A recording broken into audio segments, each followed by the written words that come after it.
Big finally ಎರಡನೇ ಪ್ರಮುಖ ಸುದ್ದಿ ಯಾವುದು? ಒಂದು ಕಡೆ 5 ವರ್ಷ ನಾನೇ ಮುಖ್ಯಮಂತ್ರಿ ಅಂತ ಹೇಳಿ ಸಿಎಂ ಸಿದ್ದರಾಮಯ್ಯನವರು ಹೇಳಿಕೆಯನ್ನ ಕೊಟ್ಟಾಗಿದೆ. ಇದೆಲ್ಲದರ ನಡುವೆ DCM DK Shivakumar temple run ಶುರು ಮಾಡಿದ್ದಾರೆ.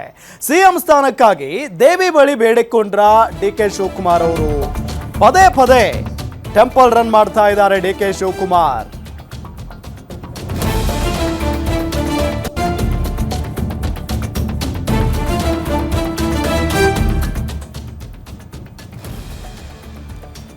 ಪ್ರಾರ್ಥನೆ ನನಗೂ ಆ ತಾಯಿಗೂ ಸಂಬಂಧಪಟ್ಟಿದ್ದು ಅಂತ ಡಿಕೆ ಶಿವಕುಮಾರ್ ಅವರು ಈ ಸಂದರ್ಭದಲ್ಲಿ ಹೇಳಿದ್ದಾರೆ. ಅಂಕೋಲಾದ ಆನ್ಲೆಯ ಶ್ರೀ ಜಗದೀಶ್ವರಿ ದೇವಸ್ಥಾನದಲ್ಲಿ ಇವತ್ತು ಬಹಳ ವಿಶೇಷವಾಗಿ ಪೂಜೆ ಪುನಸ್ಕಾರವನ್ನ ಮಾಡಿಸಿದ್ರು. ಗೋಕರ್ಣದ ಮಹಾಬಲೇಶ್ವರ ದೇವಸ್ಥಾನದಲ್ಲೂ ಕೂಡ ಡಿಕೆ ಶಿವಕುಮಾರ್ ಪೂಜೆಯನ್ನ ನೆರವೇರಿಸಿದ್ದಾರೆ. ಆತ್ಮಲಿಂಗ ದರ್ಶನ, ಬಿಲ್ವಪತ್ರೆ, ಪಂಚಾಮೃತ ಅಭಿಷೇಕ ನೆರವೇರಿಸಿದ್ದಾರೆ ಡಿಕೆ ಶಿವಕುಮಾರ್. ಸಿದ್ದರಾಮಯ್ಯ 5 ವರ್ಷ ನಾನೇ ಸಿಎಂ ಹೇಳಿಕೆಗೆ ಸರ್ ಏನ್ ಹೇಳ್ತೀರಿ ಅಂತ ಕೇಳಿದಾಗ ಡಿಕೆ ಶಿವಕುಮಾರ್ ಅವರು ಪ್ರತಿಕ್ರಿಯೆ ಯಾವ ರೀತಿ ಆಗಿತ್ತು? ಸಿದ್ದರಾಮಯ್ಯ 5 ವರ್ಷ ಇರಲ್ಲ ಅಂತ ನಾನು ಯಾವಾಗ ಹೇಳಿದೆ? ಸಿದ್ದರಾಮಯ್ಯನವರು 5 ವರ್ಷ ಇರಲ್ಲ ಅಂತ ನಾನು ಯಾವತ್ತೂ ಹೇಳೇ ಇಲ್ವಲ್ಲ. ನನ್ನ ಮತ್ತು ಸಿದ್ದರಾಮಯ್ಯ ಮಧ್ಯೆ ಒಂದು ಒಪ್ಪಂದ ಆಗಿದೆ. ಹೈಕಮಾಂಡ್ ಕೂಡ ಒಂದು ಒಪ್ಪಂದಕ್ಕೆ ಬಂದಿದೆ. ಹೈಕಮಾಂಡ್ ಹೇಳಿದಂತೆ ಇಬ್ಬರು ಮಾತನಾಡಿಕೊಂಡಿದ್ದೇವೆ ಅಂತ ಜಗದೀಶ್ವರಿ ದರ್ಶನದ ಬಳಿಕ ಡಿಸಿಎಂ ಡಿಕೆ ಶಿವಕುಮಾರ್ ಹೇಳಿಕೆಯನ್ನ ಕೊಟ್ಟಿದ್ದಾರೆ. ಬಹಳ ಇಂಟ್ರೆಸ್ಟಿಂಗ್ಲಿ ಈ ಬೆಳವಣಿಗೆ ನಡೀತಾ ಇರೋದು. ಅದರಲ್ಲೂ ಒಂದು ಕಡೆ ಇವತ್ತು ಕೊನೆಯ ದಿನದ ಅಧಿವೇಶನ. ಈ ಸಂದರ್ಭದಲ್ಲಿ ಬಿಜೆಪಿ ನಾಯಕರು ಪ್ರತಿ ಬಾರಿಯೂ ಕೂಡ ನೀವೇ ಸಿಎಂ ಆಗಿರ್ತೀರಾ ಸರ್, ನೀವೇ ಸಿಎಂ ಆಗಿರ್ತೀರಾ ಸರ್ ಅಂತ ಕೇಳಿ ಸಿದ್ದರಾಮಯ್ಯನವ್ರ ಫ್ರಸ್ಟ್ರೇಷನ್ಗೆ ಬಂದು ಅದಾದ ನಂತರ ನಾನೇ 5 ವರ್ಷ ಸಿಎಂ ಆಗಿರ್ತೀನಿ ಅಂತ ಹೇಳೋವರೆಗೂ ಬಿಡಲಿಲ್ಲ. ಅದಾದ ನಂತರ ಡಿಸಿಎಂ ಸಾಹೇಬರು ಇವತ್ತು ಬೇರೆ ಬೇರೆ ಕಡೆಗೆ ಟೆಂಪಲ್ ರನ್ ಕೂಡ ಮಾಡಿದ್ರು. ಗೋಕರ್ಣನಾಥೇಶ್ವರ ಟೆಂಪಲ್ಗೆ ಹೋಗಿದ್ರು. ಅದಾದ ನಂತರ ಜಗದೀಶ್ವರಿ ಟೆಂಪಲ್ಗೆ ಹೋಗಿದ್ರು.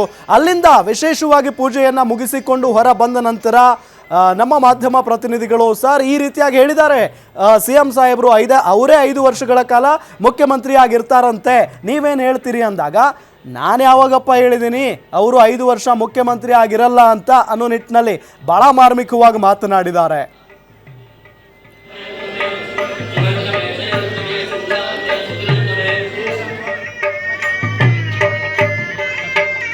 ನಾನು ಯಾವತ್ತೂ ಅವರು 5 ವರ್ಷ ಇರಲ್ಲ ಅಂತ ಹೇಳಿದ್ವಲ್ಲ. ಹೈಕಮಾಂಡ್ ಅವ್ರ ಪರ ಇಲ್ಲ ಅಂತ ಅವ್ರ ಹೈಕಮಾಂಡ್ ಇರೋದಕ್ಕೆ ಅವ್ರ ರಾಜ್ಯದ ಮುಖ್ಯಮಂತ್ರಿ ಆಗಿದ್ರು. ಪಕ್ಷ ನಿರ್ಧಾರ ಮಾಡಿದ ಪ್ರಕಾರ ಅವರಿದ್ದಾರೆ. ನಾನು ಅವರಿಬ್ರು ಒಪ್ಪಂದಕ್ಕೆ ಬಂದಿದ್ದೀವಿ. ಹೈಕಮಾಂಡ್ ಒಂದು ಒಪ್ಪಂದಕ್ಕೆ ತಂದಿದೆ. ಆ ಪ್ರಕಾರ ಇಬ್ರು ಮಾತಾಡಿದ್ದೀವಿ. ಇಬ್ರು ಅನೇಕ ಬಾರಿ ಹೇಳಿದ್ದೇವೆ. ಆ ಪ್ರಕಾರ ಇಬ್ರು ನಡ್ಕೊಂಡು ಹೋಗ್ತೇವೆ. ಬದಲಾವಣೆ ಏನು ಆಗಲ್ಲ ಅಂತ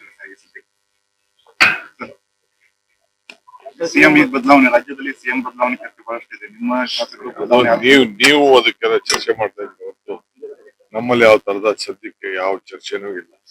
ಪಕ್ಷ ಏನ್ ಹೇಳ್ತದೆ ಹಂಗೆ ನಾವೆಲ್ಲ ಸೇರಿ ನಡ್ಕೊಂಡು ಹೋಗ್ತೇವೆ. ಅದೆಲ್ಲ ನಾನು ಹೇಳಕ್ಕೆ ತಯಾರಿಲ್ಲ. ಆ ತಾಯಿಗೆ ನನಗೆ ಇರುವಂತ ವಿಚಾರ. ಇದೇ ವಿಚಾರಕ್ಕೆ ಸಂಬಂಧಪಟ್ಟಂತೆ ಡೀಟೇಲ್ಸ್ ಕೊಡ್ತಾರೆ ನಮ್ಮ ಪೊಲಿಟಿಕಲ್ ರಿಪೋರ್ಟರ್ ದುರ್ಗೇಶ್ ನಾಯಕ್ ನೇರ ಸಂಪರ್ಕದಲ್ಲಿ ಜಾಯ್ನ್ ಆಗಿದ್ದಾರೆ. ದುರ್ಗೇಶ್, ಒಂದು ಕಡೆ ಇವತ್ತು ಸದನದಲ್ಲಿ ಸಿಎಂ ಸಿದ್ದರಾಮಯ್ಯನವರು ನಾನೇ 5 ವರ್ಷ ಆಡಳಿತವನ್ನು ನಡೆಸ್ತೇನೆ ಮುಖ್ಯಮಂತ್ರಿ ಆಗಂತ ಹೇಳಿದ್ರೆ ಆ ಪ್ರಶ್ನೆಗೆ ಡಿಕೆ ಶಿವಕುಮಾರ್ ಬಹಳ ಕೂಲಾಗಿ ಉತ್ತರವನ್ನು ಕೊಟ್ಟಿದ್ದಾರೆ. ಜೊತೆಗೆ ಒಂದು ಒಪ್ಪಂದ ಕೂಡ ಆಗಿದೆ ಅಂತ ಹೇಳ್ತಾರೆ. ಏನಿರಬಹುದು ಆ ಒಪ್ಪಂದ?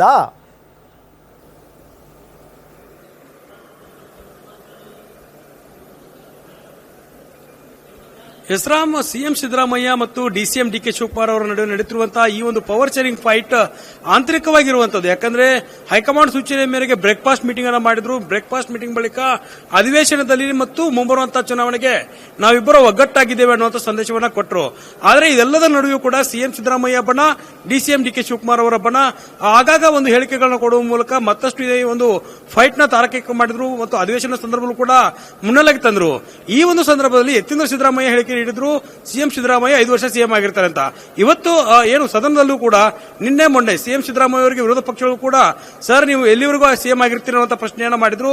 ವಿಧಾನಸಭೆಯಲ್ಲಿ ಪ್ರಶ್ನೆ ಮಾಡಿದ್ದಕ್ಕೆ ಸಿಎಂ ಸಿದ್ದರಾಮಯ್ಯ ಕಡಕ್ಕಾಗಿ ನೇರವಾಗಿ ಹೇಳಿದ್ರು ನಾನೇ ಸಿಎಂ ಆಗಿರ್ತೇನೆ, 5 ವರ್ಷ ನಾನಾಗಿರ್ತೇನೆ ಅನ್ನೋ ಮಾತನ್ನು ಹೇಳಿದ್ದಾರೆ. ಇದಕ್ಕೆ ಡಿಸಿಎಂ ಡಿಕೆ ಶಿವಕುಮಾರ್ ಅವರು ಕೂಡ ಇವತ್ತು ಪ್ರತಿಕ್ರಿಯೆಯನ್ನ ಕೊಟ್ಟಿದ್ದಾರೆ. ಅದರ ಜೊತೆಗೆ ಒಪ್ಪಂದ ಆಗಿರುವ ಮಾತನ್ನು ಹೇಳಿದ್ದಾರೆ. ಆ ಒಂದು ಒಪ್ಪಂದದ ಮಾತು ಹೈಕಮಾಂಡ್ ನಾಯಕರ ಜೊತೆಗೆ ಸಿಎಂ ಸಿದ್ದರಾಮಯ್ಯ ಅವರ ಜೊತೆಗೆ ಒಂದು ಮಾತುಕತೆ ಆಗಿದೆ, ಒಪ್ಪಂದ ಆಗಿದೆ. ಎಲ್ಲಿಯವರೆಗೂ ಸಿಎಂ ಆಗ್ತೀರಾ ಅನ್ನುವಂಥದ್ದು ಕೂಡ ವಿಚಾರ ಚರ್ಚೆ ಆಗ್ತಿತ್ತು. ಆ ವಿಚಾರಕ್ಕೆ ಸಂಬಂಧಪಟ್ಟಂತೆ ಸಿಎಂ ಹೇಳಿಕೆಗೆ ಡಿಸಿಎಂ ಡಿಕೆ ಶಿವಕುಮಾರ್ ನಗುತ್ತಲೇ ಉತ್ತರ ಕೊಟ್ಟಿರೋದು ಒಂದೆಲ್ಲೋ ಮುನ್ಸೂಚನೆಯನ್ನ ಕೊಡ್ತಿದೆ ಅನ್ನುವಂಥದ್ದು ತಿಳಿದು ಬರ್ತಾ ಇರುವಂತದ್ದು. ಪ್ರಮುಖವಾಗಿ ಸಿಎಂ ಸಿದ್ದರಾಮಯ್ಯ ಬದಲಾವಣೆ ಆಗ್ತಾರೆ ಅಂತ ನಾನು ಎಲ್ಲೂ ಕೂಡ ಹೇಳಿಲ್ಲ. ಆದ್ರೆ ಹೈಕಮಾಂಡ್ ನಾಯಕರು ನಿರ್ಧಾರ ಮಾಡ್ತಾರೆ, ಪಕ್ಷದ ವರಿಷ್ಠರು ತೆಗೆದುಕೊಳ್ಳುವಂತ ನಿರ್ಧಾರಕ್ಕೆ ನಾವಿಬ್ರು ಬದ್ಧ ಅಂತ ಹೇಳಿದ್ದೀವಿ ಅನ್ನುವಂತ ಮಾತನ್ನ ಡಿಸಿಎಂ ಡಿಕೆ ಶಿವಕುಮಾರ್ ಮಾರ್ಮಿಕವಾಗಿ ಹೇಳಿರುವಂತದ್ದು.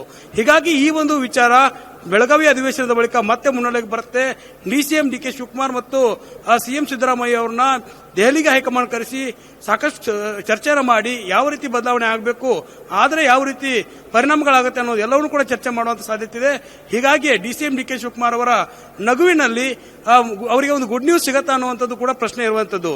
ಜೊತೆಗೆ ಸಿಎಂ ಸಿದ್ದರಾಮಯ್ಯ ಇವತ್ತು ಹೇಳಿಕೆಯನ್ನು ಕೊಟ್ಟಿರುವಂತದ್ದು ಕೂಡ ಬಹಳ ಸಂಚಲನಕ್ಕೆ ಕಾರಣವಾಗ್ತಾ ಇದೆ. ಇಬ್ಬರ ನಡುವಿನ ಒಂದು ಕುರ್ಚಿ ಫೈಟ್ ಮತ್ತಷ್ಟು ತಾರಕಕ್ಕಿರುವಂತಹ ಸಾಧ್ಯತೆ ಇರೋದ್ರಿಂದ ಇಬ್ಬರು ನಾ ಕೊಡೆ ನೀ ಬಿಡೆ ಅನ್ನುವ ನಿಟ್ಟಿನಲ್ಲಿ ಈ ಒಂದು ಚರ್ಚೆ ಆಗ್ತಿರುವಂತದ್ದು. ಸದ್ಯಕ್ಕೆ ಸಿಎಂ ಸಿದ್ದರಾಮಯ್ಯ ಅವರ ಜೊತೆಗೆ ಇದ್ದುಕೊಂಡೇ ಡಿಸಿಎಂ ಡಿಕೆ ಶಿವಕುಮಾರ್ ಹೈಕಮಾಂಡ್ ಮನವೊಲಿಸುವ ಮೂಲಕ ಸಿಎಂ ಕುರ್ಚಿ ಏರ್ತಾರ ಅನ್ನುವಂಥದ್ದು ಕುತೂಹಲ ಮೂಡುತ್ತಿರುವಂತದ್ದು. Ram, okay Durgesh, thank you ತಮ್ಮೆಲ್ಲ ಮಾಹಿತಿಗಾಗಿ.